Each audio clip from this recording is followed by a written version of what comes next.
Thank you, Martin Berg, for this lovely introduction. Ladies and gentlemen, it's a pleasure to be here with you on this Saturday morning, and I would like to welcome you very warmly, because on a Saturday, spending the day here in order to learn about sustainable finance, this needs an applause for you. So thank you. So it's an honor to be with you and to talk the most important issue, how to give hope to people, how to be enabler of the future and be actors of change, because that's what we have to do together. And I would like to congratulate the Center for International Forestry Research and UNEP for having put together this interesting program about how to move to sustainable land use financing and do this in the mainstream. Because this is the question, how do we accelerate the transition? And I may start with a quote from Vandana Shiva, who told us that it's not an investment if you destroy the planet. And I think this is the thinking that we have to put to have good reasons to invest in the planet, in people, in peace, in security, because this is what it's all about. We are facing huge crises at the moment that are closely linked. The climate crisis, crisis of biodiversity loss, land degradation, our forests are burning, and we are highly polluting. So we are not efficient at all in what we do at the moment. The question is not if we move. The question we are facing is if we are able to move quick enough, if we are able to move together and create the right alliances of the willing, for instance. Alliances of those people who take a holistic approach in order to integrate sustainability into financing systems, into economics. Because you can't deal with the planning, dying species, you can't deal with climate, but you can deal with people, you can change economic systems.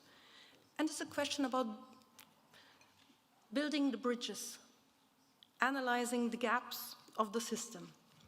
Yesterday, Luxembourg agreed on a new climate law, the first climate law, and we decided to go for climate neutrality at the latest in 2050. We also decided to increase our efforts, going from 40% reduction target to 2005 to 55%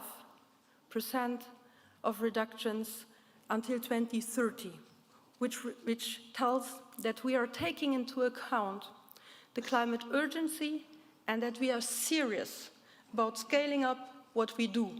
And therefore, we need the finance sector. We have a huge finance sector here in Luxembourg. We need economics, but we also need all consumers, because we have to change everything. We have to change, to reconnect with nature and with people, because this is the biggest challenge that we face. We also have put some principle in the law. For instance, that we have a holistic approach if it comes to climate change. Solutions are only solutions if we integrate environmental integrity, climate justice, no backsliding, forward-looking. If we do not make options for false solutions, for instance, nuclear, if we preserve biodiversity. We need to increase adaptation efforts, and there's a close link to biodiversity protection and create win-win situation. Indeed, forests, wetlands, seagrass meadows are important carbon sinks and help us mitigate climate change. And we need to conserve genetic diversity. The diversity is the key. It's not mainstreaming, which goes away from diversity, but mainstreaming by preserving diversity. If it comes to people, Luxembourg is a very open country with lots of different nationalities, and that's the culture that we live in. So why go away from diversity, from biodiversity, if it comes, for instance, to agriculture? Having more choices, more options, if it comes to what you eat, what you find at your table, is important. Until now, very often, there's a big disconnection between reality on the ground and money. I've been a producer before being minister, and I can tell you that we have to bridge the gaps that we see between long-term, short-term investments, so developing new instruments. There's also a gap and a difference between who gains or who's the winner of a system. Will we have big or small scale models? Will we have big or small scale producers because in Europe, for instance, the industry sector, if it comes to agriculture, is gaining much more from agriculture than small scale producers. The question there, who is the winner?